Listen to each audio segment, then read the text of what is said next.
Epicycloid. In this video, we will learn how to draw an epicycloid. Let's understand what epicycloid means. Suppose there is a circle, having a point on its circumference that rolls on a curved surface. As the circle rolls over this curved surface, the point on the circumference moves with it. If the initial position of the point is here, as the circle rolls over this curved surface, the position of this point also changes. And the path taken by this point, while the circle is rolling over this curved surface, is called the epicycloid. In this video, we will see how to draw this epicycloid. Here are the instructions to draw. Draw an epicycloid of a circle of diameter 50 mm, which rolls outside another circle of 150 mm diameter for one complete revolution. Also, draw a tangent and a normal to the epicycloid, at a point 120 mm from the center of the directing circle. In this question, it is given that the circle of 50 mm rolls outside another circle of 150 mm diameter for one complete revolution. If there is a point on this small circle, as the circle rolls, the path taken by this point on the circle is the required epicycloid, which we have to draw. Also, we need to draw a tangent and a normal on this epicycloid, at 120 mm from the center of the directing circle, which is this circle. Let's draw. First, we need to draw this larger circle of 150 mm in diameter. For drawing this epicycloid, we only need this area of the larger circle. So we need to draw only this arc. To draw the arc, we need the radius of the larger circle, and the angle made by the arc at this center. To find this angle, we know that this arc length is exactly equal to the circumference of the circle. Therefore, we can use this equation. Small d divided by capital D times 360 degrees. Here, small d is the diameter of a smaller circle, and capital D is the diameter of the larger circle. Therefore, the small diameter is 50, divided by the bigger diameter is 150, multiplied by 360 degrees, which equals 120 degrees. Therefore, this angle theta will be 120 degrees. Let's start drawing. Take a center point for a larger circle. We will name this point as O. Draw an inclined line from this point. Take a protractor, keep it at this point O, and mark a point at 120 degrees from the inclined line. Using this point as a reference, draw a line from the center point. After this, take a compass, and take a radius of a larger circle on the compass, which will be half of 150 mm, that is, 75 mm or 7.5 cm. Using this point as a center, draw an arc from one line to another. Mark these intersection points as P and Q. Next, extend this line up to some length and mark the radius of the smaller circle on this line. The radius of the smaller circle is half of 50 mm, which is 25 mm or 2.5 cm. Mark a point at 2.5 cm from this P point, and name this point as C. Take a compass, take this 2.5 cm on the compass, and using point C as a center, draw a circle.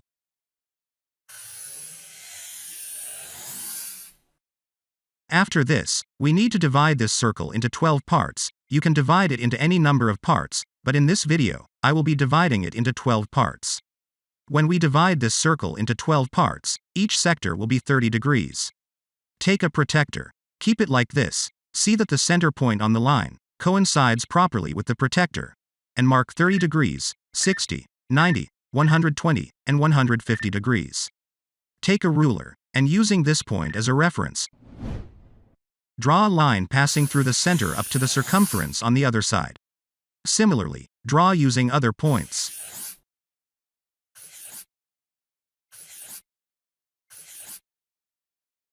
After dividing this circle into 12 parts, next, we need to do the numbering for these points. 1, 2, 3, and up to 12. We need to consider an initial point for reference. This will be our initial point. Mark this point as P. After this, we need to draw arcs passing from each of these points. Take a compass, keep it at this center and use the distance from this center to point 6 as a radius to draw an arc.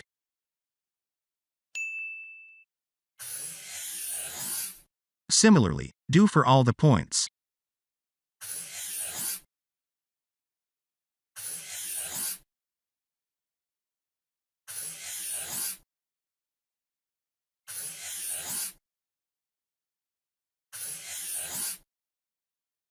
Also, draw an arc passing through a center point C.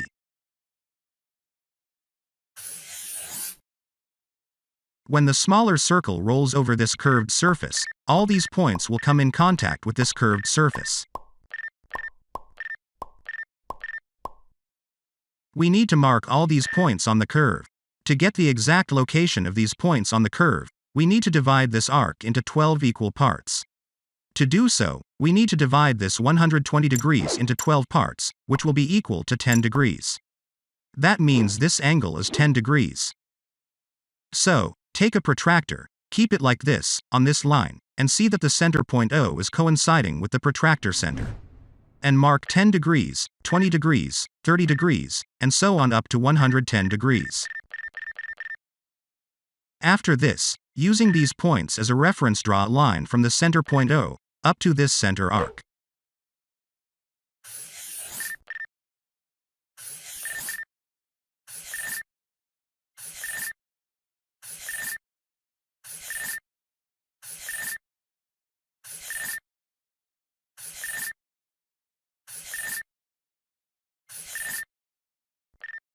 With these lines we got all the required points. Name these points as 1 dash, 2 dash, 3 dash, and so on up to 12 dash. Next, mark these points as C1, C2, C3 and so on up to C12. Next, we need to mark the path taken by the point P. We can see that, as the circle rolls from center C to C1, this point P reaches this arc passing through point 1. When the circle rolls from point C1 to C2, the P point reaches the second curve, and so on.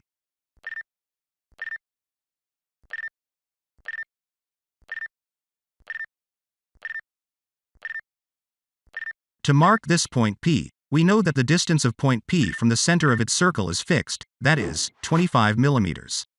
So, take a compass, take this radius and keep it at center C1, and cut an arc on the first curve.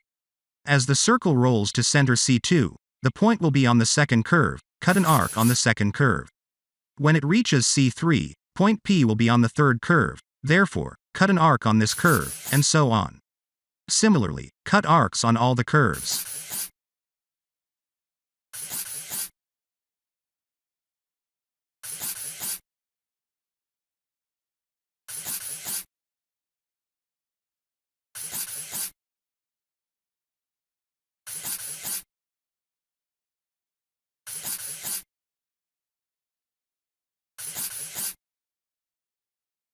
After this, name these points as P1, P2, P3, and so on up to P12.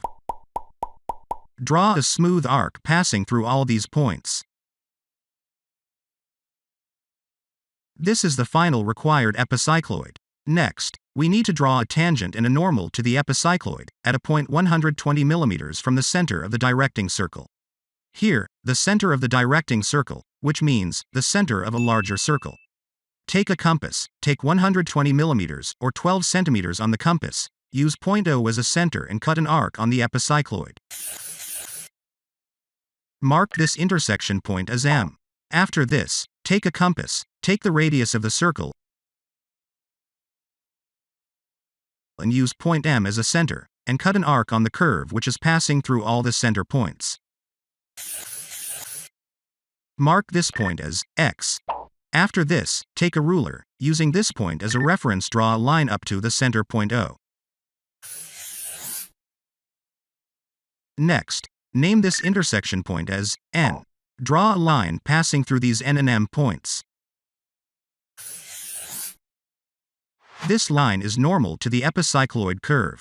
After this, draw a perpendicular line to this normal, which will be the tangent to the curve. I hope you have understood how to draw an epicycloid. If you like this video, click on the like button, and if you are new to my channel ADTW Learn, click on the subscribe button, and turn on all notifications to get all my latest videos.